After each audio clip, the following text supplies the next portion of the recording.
केंद्र सरकारनं मंजूर केलेल्या मनमाड भुसावळ जळगाव रेल्वे मार्गामुळे उत्तर महाराष्ट्राचं प्रवेशद्वार असलेल्या मनमाडला तर फायदा होणार आहे, तसंच इथल्या शेतकऱ्यांना आणि पर्यटनाला देखील याचा लाभ व्हायला मदत होईल अशी अपेक्षा मनमाडमधल्या नागरिकांनी व्यक्त केली आहे।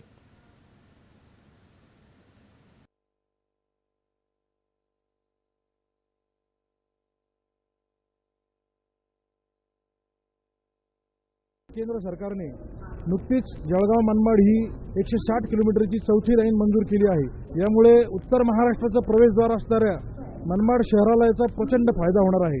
मनमाडहून जळगाव, नाशिक, औरंगाबाद, मुंबई या ठिकाणी दररोज अपडाऊन करणारे भरपूर प्रवाशांची संख्या आहे।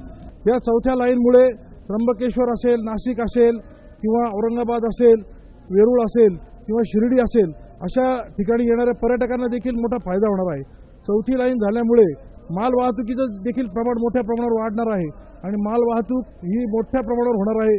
शेतीमाल असेल तो सुद्धा लवकर मुंबईकडे पोहोचायला या गोष्टीचा फायदा होणार आहे। जळगाव ते मनमाड चौथी लाईनीला मंजुरी देण्यात आलेली आहे। रेल्वेला तसेच व्यापाऱ्यांना मोठ्या प्रमाणावर फायदा होणार आहे।